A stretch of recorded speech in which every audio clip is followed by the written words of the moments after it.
வேதாகமத்திலே லூக்கா என்பவர் எழுதின நற்செய்தி நூலிலே 5ஆம் அதிகாரம் 17ஆம் வசனத்திலிருந்து 26ஆம் வசனம் வரைக்கும் நான் உங்களுக்காக வாசிக்கிறேன். அந்த இடத்திலே ஒரு நடந்த சம்பவத்தை குறித்து நாம் பார்க்கிறோம். பின்பு ஒரு நாள் அவர் உபதேசித்துக் கொண்டிருக்கிற போது கலிலேயா யூதேயா நாடுகளில் உள்ள சகல கிராமங்களிலும் எருசலேம் நகரத்திலிருந்து வந்த பரிசேயரும் நியாயசாஸ்திரிகளும் உட்கார்ந்திருந்தார்கள். அப்பொழுது பிணியாளிகளை குணமாக்கத்தக்கதாக கர்த்தருடைய வல்லமை விளங்கிற்று. அப்பொழுது சில மனுஷர் திமிர்வாதக்காரன் ஒருவனை படுக்கையோடு எடுத்துக்கொண்டு வந்து அவனை உள்ளே கொண்டு போகவும் அவர் முன்பாக வைக்கவும் வகை தேடினார்கள். ஜனக்கூட்டம் மிகுதியாய் இருந்தபடியால் அவனை உள்ளே கொண்டு போகிறதற்கு வகை காணாமல் வீட்டின் மேல் ஏறி தட்டு ஓடுகள் வழியாக ஜனங்களின் மத்தியில் இயேசுவுக்கு முன்பாக அவனை படுக்கையோடு இறக்கினார்கள். அவர்களுடைய விசுவாசத்தை அவர் கண்டு திமிர்வாதக்காரனை நோக்கி, மனுஷனே, உன் பாவங்கள் உனக்கு மன்னிக்கப்பட்டது என்றார். அப்பொழுது வேத பாரகரும் பரிசேயரும் யோசனை பண்ணி, தேவ தூஷணம் சொல்லுகிற இவன் யார்? தேவன் ஒருவரே அன்றி பாவங்களை மன்னிக்கத்தக்கவர் யார் என்றார்கள். இயேசு அவர் சிந்தனைகளை அறிந்து அவர்களை நோக்கி, உங்கள் இருதயங்களில் நீங்கள் சிந்திக்கிறது என்ன? உன் பாவங்கள் உனக்கு மன்னிக்கப்பட்டது என்று சொல்வதோ, எழுந்து நடவென்று சொல்வதோ எது எளிது? பூமியிலே பாவங்களை மன்னிக்க மனுஷகுமாரனுக்கு அதிகாரம் உண்டு என்பதை நீங்கள் அறிய வேண்டும் என்று சொல்லி திமிர்வாதக்காரனை நோக்கி, நீ எழுந்து உன் படுக்கையை எடுத்துக்கொண்டு உன் வீட்டுக்கு போ என்று உனக்கு சொல்லுகிறேன் என்றார். உடனே அவன் அவர்களுக்கு முன்பாக எழுந்து தன் படுக்கையை எடுத்துக்கொண்டு தேவனை மகிமைப்படுத்தி தன் வீட்டிற்கு போனான்.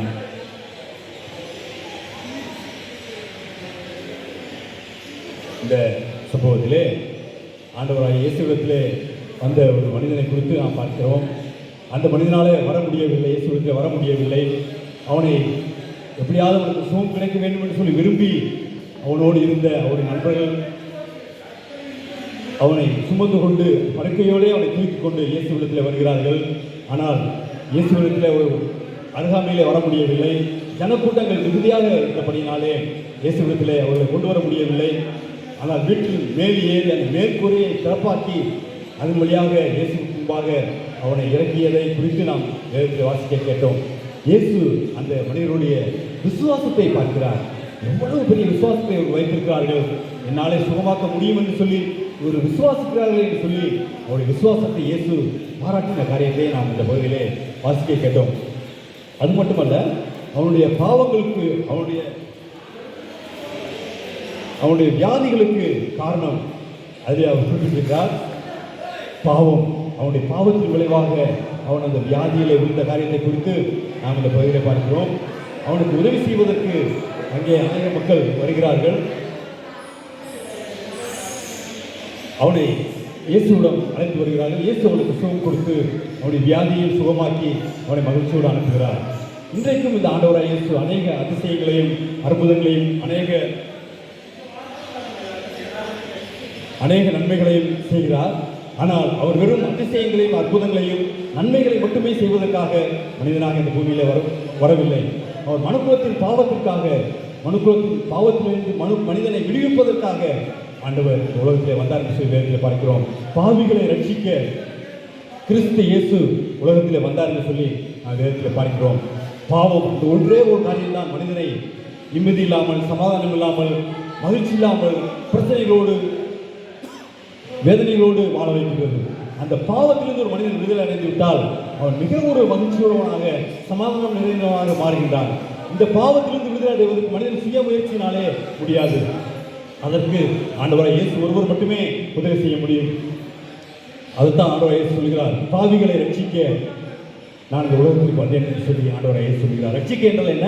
விடுவிக்க, மனிதனை பாவத்திலிருந்து விடுதலை செய்வதற்கு ஆண்டவராய் இயேசு ஒருவரை தவிர இந்த உலகத்தில் வேறு யாருமே இல்லை பிரியமானவர்களே. அவர் இந்த மாலை வேளையிலே நம்ம அன்போடு அழைக்கிறார். கவலையோடு வேதனையோடு நாம் இருக்கலாம், கஷ்டங்கள் இருக்கலாம், நம்முடைய குடும்பங்களில் பலவிதமான பிரச்சனைகள் போராட்டங்கள் இருக்கலாம், நிம்மதி இல்லாமல் வாழ்ந்து கொண்டு இருக்கலாம். ஆனால் எல்லாவற்றிற்கும் அடிப்படை தடை அந்த பாவம். அந்த பாவத்திலிருந்து மனிதன் விடுதலை அடைகின்ற பொழுது அவன் உள்ளத்துக்குள்ளே சமாதானம், அவனுடைய குடும்பத்திலே நிம்மதி, அவனுடைய வாழ்க்கையிலே விடுதலை, அது மட்டுமல்ல வியாதியிலிருந்து அவன் விடுதலை பெறுகிறான் சொல்லி நாம் வேதத்தின் அடிப்படையில் பார்க்கிறோம். இன்றைக்கு அநேக வியாதிகளுக்கு காரணம் மனிதனுடைய பாவங்கள் என்று சொல்லி நாம் பார்க்கிறோம். இன்றைக்கு அநேக இப்போ கோபப்படுறாங்க, டென்ஷன் ஆகுறாங்க, எரிச்சல், பொறாமை, கசப்புகள், சண்டைகள், இதெல்லாம் ஒரு மனிதனுக்கு இருக்கிற போது அவனுடைய பிபி, பிளட் ப்ரெஷர் அதிகமாகும்னு சொல்லி மருத்துவர்கள் சொல்கிறாங்க. பிளட் ப்ரெஷர் அதிகமாச்சுன்னா சுகர் கூடும், பிபி அதிகமாச்சுன்னா இருதயத்துக்கு பாதிப்பு வரும், பலவிதமான பிரச்சனைகள், போராட்டங்கள் வரும். இதெல்லாம் அடிப்படை காரணம் மனிதனுடைய இந்த பாவம், இந்த கோபம், இந்த பொறாமைகள், கசப்புகள், சண்டைகள், இதெல்லாம் மனசில் வச்சுக்கிட்டு நாம் வாழ்கின்ற பொழுது நாம் நிம்மதியாக விடுதலையாக வாழ முடியாது பிரியமானவர்களே. அந்த மனிதன் அப்படித்தான் அந்த வியாதியோடு திமிர்வாத காரணம் நடக்க முடியாது, அவனால் நடக்க முடியவில்லை. நடக்க முடியாத அவனுக்கு உதவி செய்வதற்கு 4 பேர் இருந்தார்கள். அதன் மூலமாக அவன் சுகம் பெற்றான். சுகம் பெற்றது மட்டுமல்ல, பாவத்திலிருந்து அவன் விடுதலை அடைந்தான் சொல்லி நாம் பார்க்கிறோம். இயேசு சொல்கிறார் 20 வசனம், பாவங்கள் உனக்கு மன்னிக்கப்பட்டது என்று சொல்லி ஆண்டவர் சொல்கிறார்.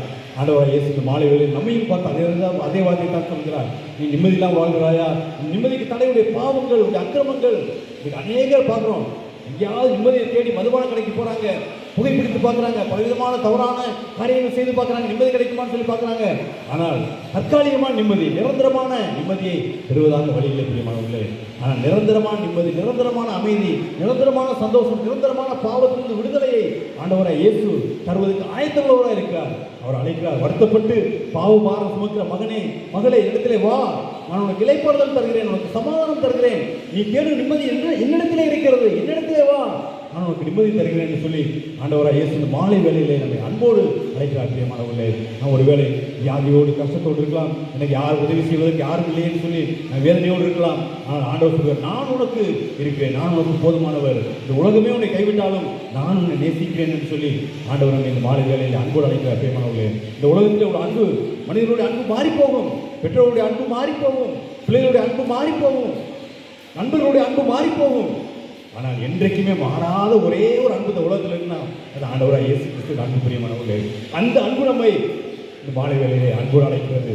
நமக்காக, நம்முடைய பாவங்களுக்காக, நம்முடைய அக்கிரமங்களுக்காக அவர் விண்ணுலக மேன்மையெல்லாம் துறந்து இந்த பூமியிலே மனிதனாக வந்தார். மனிதனாக வாழ்ந்த நாட்களில் 33 ஆண்டு காலம் அவர் இந்த பூமியிலே மனிதனாக வாழ்ந்தார். மனிதனாக வாழ்ந்தால் அநேக அதிசயங்களை செய்தார், அற்புதங்களை செய்தார். குருடருக்கு பார்வை கொடுத்தார், நடக்க முடியாத முடவரை நடக்க வைத்தார், குஷ்டரோகம் பிடித்த மனிதனை தொட்டு ஆண்டவராய் இயேசு சுகமாக்கினார். மறித்து 4 நாள் ஆன ஒரு மனிதனுக்கு ஆண்டவராய் இயேசு உயிர் கொடுத்தார் சொல்லி வேதத்தில் பார்க்கிறோம். இதெல்லாம் நடந்த சம்பவங்கள். ஆண்டவராய் இயேசுவாலே முடியாத காரியம் ஒன்றுமே இல்லை பிரியமானவர்களே. விசுவாசத்தோடு, நம்பிக்கையோடு, இயேசுவே எனக்கு உதவி செய்யுங்க, நான் கஷ்டப்படுறேன், வேதனைப்படுறேன், என் மனசுல அமைதி இல்லை, என் குடும்பத்தில் நிம்மதி இல்லை, வியாதியின் கஷ்டங்கள், கொடுமைகள் எனக்கு ரொம்ப பாதித்து கொண்டிருக்கிறேன்னு சொல்லி ஆண்டவரத்தில் இயேசுவிடத்தில் கேட்கின்ற பொழுது இயேசு உதவி செய்வதற்கு ஆயத்தமுள்ளவராக இருக்கிறார் பிரியமானவர்களே. அவர் அன்போடு அழைக்கிறார், அன்போடு அழைக்கிறார். நம்முடைய பாவத்தை, நாம் அந்த அக்கிரமத்தை ஆண்டவரை இயேசுவிடத்திலே அறிக்கையிடுகின்ற பொழுது அவர் நமக்கு சமாதானம் தருகிறார் பிரியமானவர்களே. அதைத்தான் நாங்கள் பாடுகிறோம். நீ தேடும் நிம்மதி இயேசு தருகிறார், நீ நாடும் விடுதலை அவரிடம் உண்மை சொல்லி நாங்கள் பார்க்கிறோம். நிம்மதியை நாடி நம்ம எங்கெங்கேயோ போயிட்டு இருக்கிறோம். ஆனால் இயேசுவிடத்தில் வந்து பாருங்க, இயேசுவிடத்தில் வந்து நீங்கள் உங்கள் பாவங்களை அறிக்கை செய்து பாருங்க, இயேசுவிடத்தில் வந்து நீங்கள் கேட்டு பாருங்க, அவர் தர்றாரா இல்லையான்னு சொல்லி. அவர் கட்டாயம் தருவார். எங்களை வாழ்க்கையை கொடுத்திருக்கிறார், எங்களுக்கு அந்த சமாதானத்தை கொடுத்திருக்கிறார், சந்தோஷத்தை கொடுத்திருக்கிறார், அந்த நிம்மதியை எங்கள் வாழ்க்கையை கொடுத்திருக்கிறார். நாங்கள் பெற்ற இந்த நிம்மதியை எல்லா மக்களும் கண்டுகொள்ள வேண்டும் என்று சொல்லித்தான் நாங்கள் இந்த நிகழ்ச்சியை நடத்துகிறோம் பிரியமானவர்களே. இது ஒரு மதமாற்ற நிகழ்ச்சி அல்ல, மனமாற்ற நிகழ்ச்சி. மனதை மாற்ற வேண்டும். மனம் பாவத்தின் அடிமைத்தனத்திலே வாழ்ந்து கொண்டிருக்கின்ற பொழுது மனிதனுக்கு நிம்மதி இருக்காது. அந்த மனதை நாம் இயேசுவிடத்தில் பக்கம் திருப்பும் பொழுது, நாம் மனதை இயேசுடைய பக்கமாக திருப்பி நாம் இயேசுவிடத்தில் ஜெபிக்கின்ற பொழுது இயேசு நம்முடைய பாவங்களை மன்னிக்கிறார், நம்முடைய அக்கிரமங்களை மன்னிக்கிறார், நம்முடைய மீறுதல்களை மன்னிக்கிறார். வேதம் சொல்லுகிறது, பாவங்களை மறைக்கிறவன் வாழ்வடைய மாட்டான் என்று சொல்லி வேதத்தில் பார்க்கிறோம். வாழ்வடைய மாட்டான் என்றால் என்ன? அதனுடைய பொருள் நன்றாக இருக்க முடியாது, சமாதானமாக இருக்க முடியாது, நிம்மதியாக இருக்க முடியாது. பாவங்களை மறைத்து வாழ்கிறவன் அவன் வாழ்க்கையில் நிம்மதி இருக்காது, சமாதானம் இருக்காது, சந்தோஷம் இருக்காது, குடும்பத்தில் பிரச்சனை இருக்கும். காரணம் என்ன? பாவம். ஆனால் அடுத்த வசனம் சொல்லி தெரியுமாங்களே, அதை அறிக்கை செய்து விட்டு விடுகிறோம். யாருக்கு அறிக்கை செய்யணும்? இயேசுவிடத்திலே. நம்முடைய பாவங்களை இயேசுவிடத்திலே அறிக்கை செய்து நம்முடைய பாவங்களை நாம் விட்டு விடுகின்ற பொழுது இயேசுவான மிகப்பெரிய சமாதானம் தர்றார். பிரியமானவர்களே, அவர் ஆண்டவர் இரக்கத்தை தர்றார். அவர்களை அறிக்கை செய்து விட்டு விடுகிறவனுக்கு ஆண்டவர் இரக்கத்தை தருகிறார் சொல்லி வேதத்தை பார்க்கிறோம். நம்முடைய ஆண்டவர் இரக்கமுள்ள ஆண்டவர், அன்புள்ள ஆண்டவர், நம்மை நேசிக்கிற ஆண்டவர். நம்முடைய பாவங்களுக்காக, நம்முடைய அக்கிரமங்களுக்காக சொந்த குமாரனையே இந்த உலகத்திற்கு கொடுத்தவர். சொந்த குமாரன் என்று பாராமல் அவரை இந்த உலகத்திற்கு மனுக்குலத்தின் பாவத்திற்காக அனுப்பிய தெய்வம். அப்படிப்பட்ட ஆண்டவர் அவர்தான் அதிசயமான தேவன் என்று பாடினோம். அற்புதங்களை செய்கிற தேவன் என்று பாடினோம். மனிதன் மறுபிறப்பு அடைவது அவசியம் என்று பாடினோம். எதற்காக? நித்திய ராஜ்யத்தை, நித்திய ஜீவன், சொர்க்கத்தை சேர வேண்டும் என்றால் வழி ஆண்டவரை இயேசு ஒருவர் மட்டுமே வழி. வேதம் சொல்லுகிறது, நானே வழியும் சத்தியமும் ஜீவனமாக இருக்கிறேன் என்று சொல்லி ஆண்டவரை இயேசு சொல்லுகிறார். என்னாலே அல்லாமல் ஒருவரும் பிதாவிடத்தில் வரான் என்று சொல்லி வேதத்தில் பார்க்கிறோம். இயேசு ஒருவர் மட்டுமே பாவங்கள் மன்னிக்கப்படுவதற்கு வழி. இயேசு ஒருவர் மட்டுமே சமாதானமாய் வாழ்வதற்கு வழி. இயேசு ஒருவர் மட்டுமே நிம்மதியாய் வாழ்வதற்கு வழி. இயேசு ஒருவர் மட்டுமே எல்லாவற்றுக்கும் மேலாக மனிதனுடைய வாழ்க்கை இந்த பூமியோடு முடிந்து போகிற வாழ்க்கை அல்ல, நம்முடைய மரணத்திற்கு பின்பாக நித்தியமான வாழ்க்கை, சொர்க்க வாழ்க்கை, பரலோக வாழ்க்கைக்கு போவதற்கு இயேசு ஒருவர் மட்டுமே வழி. அந்த இயேசு இந்த மாலை வேளையிலே அன்போடு அழைக்கிறார். பிரியமானவர்களே, அந்த மக்கள், அந்த 4 பேர் அந்த திமிர்வாதக்காரனை கொண்டு வந்து இயேசுவிடத்திலே சுகம் பெற்றுக் கொடுத்தார்கள். அவன் சுகமடைந்தான். நாங்களும் அந்த இயேசுவை உங்களுக்கு அறிவிக்கிறோம், நீங்களும் அவரை ஏற்றுக்கொள்கின்ற பொழுது உங்களுடைய வாழ்க்கையை உலகம் தர முடியாத, மீண்டும் எடுத்துக்கொள்ள முடியாத மெய்யான சந்தோஷம், சமாதானத்தை இயேசு தருவதற்கு ஆயத்தமுள்ளவராக இருக்கிறார். அவர் அன்போடு அழைக்கிறார். வருத்தப்பட்டு பாவபாரம் சுமக்க மகனே, மகளே, இடத்துல வா, நான் உங்களுக்கு இளைப்பாறுதல் தருகிறேன் என்று சொல்லி ஆண்டவரை இயேசு அழைக்கிறார். பிரியமானவர்களே, அது மட்டுமல்ல, இயேசு பாவிகளை ரட்சிக்க வந்தார் என்று சொல்லி பார்த்தோம். அடுத்த வேதம் சொல்கிறது, பிசாசின் கிரியைகளை அழிக்கும்படிக்கு இயேசுவானவர் இந்த உலகத்திலே வந்தார் என்று சொல்லி ஆண்டவருடைய சீடனாகிய யோவான் எழுதுகிற காரியத்தை குறித்து பார்க்க முடியும். பிசாசின் கிரியைகள் எங்கே நடைபெற்றுக் கொண்டிருக்கின்றன? ஒவ்வொரு மனிதனுடைய உள்ளத்துக்குள்ளும் அந்த ஏற்கனவே சொல்லக்கூடிய கோபங்கள், பொறாமைகள், கசப்புகள், சண்டைகள், வைராக்கியங்கள், பிரிவினைகள், இப்படிப்பட்ட காரியங்கள் ஒவ்வொருடைய மனிதனுக்கும் செயல்பட்டுக் கொண்டிருக்கிறது. இந்த காரியத்தில் ஒரு மனிதனால் சுய முயற்சியில் விடுதலை அடைய முடியாது. அதுக்கு ஒரே ஒரு வழி, இயேசு ஒருவர் மட்டும்தான். இயேசு பிசாசின் கிரியைகளை அழிப்பதற்காக தேவகுமாரன் வெளிப்பட்டார் என்று சொல்ல வேதத்தில் பார்க்கிறோம். பிசாசுடைய கிரியைகள் நம்முடைய வாழ்க்கையை செயல்பட்டு கொண்டிருக்கிறதா?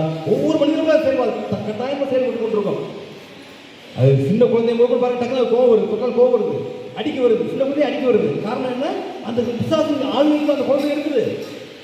அப்படிப்பட்ட ஆளுகையிலிருந்து மனிதன் விடுதலை வேண்டும் என்றால் இயேசு ஒருவர் மட்டுமே வழி. பிரியமானவர்களே, அவர் அன்போடு அழைக்கிறார். வருத்தப்பட்டு பாவபாரம் சுமக்கிற மகனே, மகளே, இடத்திலே வா, நான் உன் இளைப்பாறுதல் தருகிறேன் என்று சொல்லி ஆண்டவரை இயேசு மாலை வேளையிலே அன்போடு அழைக்கிறார். பிரியமானவர்களே, நம்முடைய இருதயத்தை மாற்றுவதற்கு ஆண்டவர் அழைக்கிறார். நம்முடைய இருதயத்துக்குள்ளே வாசம் பண்ணுவதற்கு ஆண்டவர் விரும்புகின்றார். அப்படிப்பட்ட ஆண்டவரை இந்த மாலை வேளையில் நாங்கள் உங்களுக்கு அறிவித்திருக்கிறோம். இந்த ஆண்டவர் அன்புள்ளவர், இரக்கமுள்ளவர், நம்மை நேசிக்கிறவர். மனுக்குலத்தின் பாவத்திற்காக கல்வாரி சிலுவையில் 2000 ஆண்டுகளுக்கு முன்பதாக சொந்த ரத்தத்தை சிந்தி நம்முடைய பாவங்களை எல்லாவற்றையும் கழுவியிருக்கிறார். வேதம் சொல்கிறது, இயேசு கிறிஸ்து ரத்தம் சகல பாவங்களை நீக்கி நம்மை சுத்திகரிக்கிறது சொல்லி வேதத்தில் பார்க்கிறோம். அவர் சர்வலோகத்தின் பாவத்தை சுமந்து தீர்க்கிற தேவ ஆட்டுக்குட்டி என்று சொல்லி வேதத்தில் பார்க்கிறோம். அகில உலகத்தின் பாவத்தையும் சுமந்து தீர்க்கிற ஆண்டவரத்திலே வருகின்ற பொழுது நம்முடைய பாவங்கள் மன்னிக்கப்படுகிறது, நம்முடைய அக்கிரமங்கள் மன்னிக்கப்படுகிறது, நம்முடைய மீறுதல்கள் மன்னிக்கப்படுகிறது, நமக்கு சமாதானம் உண்டாகிறது, குடும்பத்தில் சந்தோஷம் உண்டாகிறது, வியாதிகளுக்கு விடுதலை உண்டாகிறது. பிரியமானவர்களே, இதுதான் வேத போதனை. இதை போதிப்பதற்காக தான் ஆண்டவரை இயேசு கிறிஸ்து உலகத்தில் வந்தார்.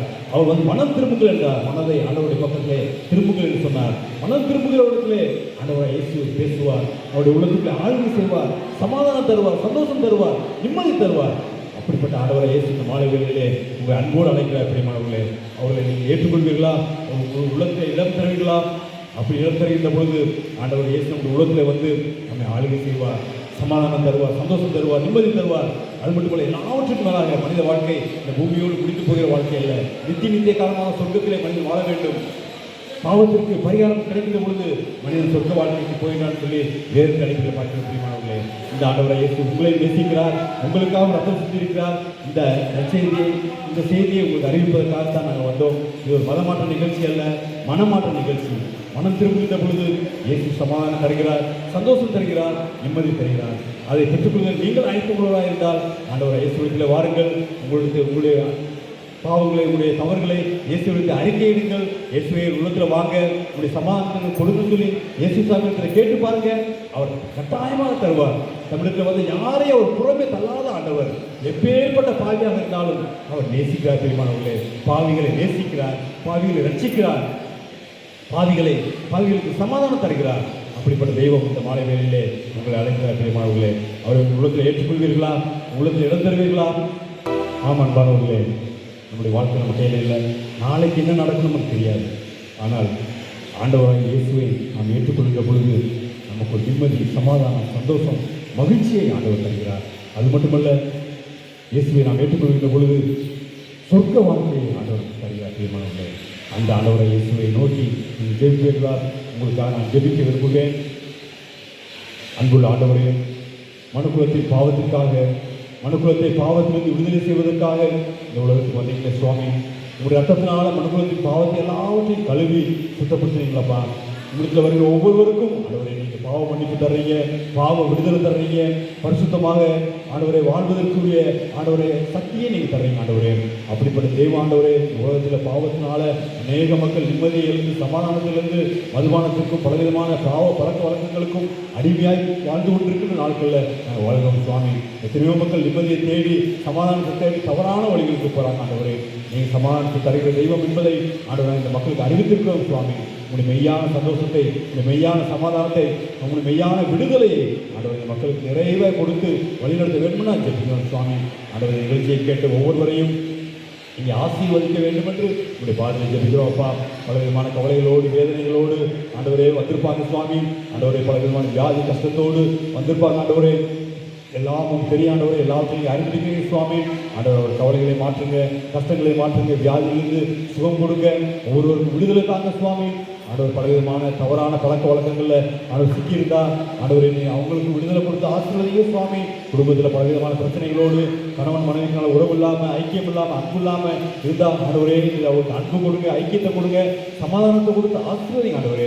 பிள்ளைகள் கீழ்ப்படியாமல் இருந்தால் பிள்ளைகள் கீழ்ப்படியக்கூடிய நல்ல இருதயத்தை பிள்ளைகள் கொடுக்க நாங்கள் ஜெபிக்கிறோம். ஆண்டவரின் மருத்துவமனைக்காக ஜெபிக்கிறோம். ஆண்டவர் மருத்துவமனை வார்டில் இருக்கிற ஒவ்வொரு பேஷண்ட்ஸுக்காக நாங்கள் ஜெபிக்கிறோம் சுவாமி. ஆண்டவர் ஒவ்வொருவருக்கும் நல்ல பூர்ண சுகத்தை ஆண்டவரை தர வேண்டும் என்று உங்களுடைய நாமத்தினால ஜெபிக்கிறோம்.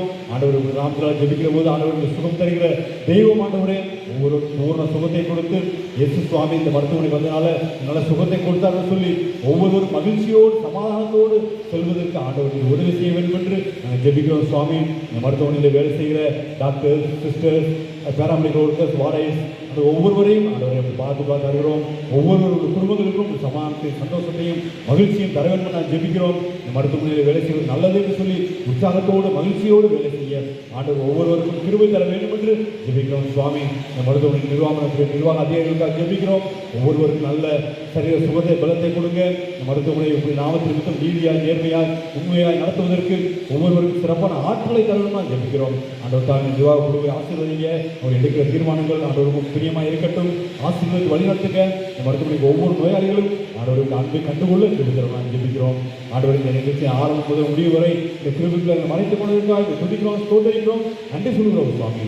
துதி கனமை உமக்கே செலுத்துகிறோம். இயேசுவின் ஜீவனுள்ள பிதாவே, ஆமென்.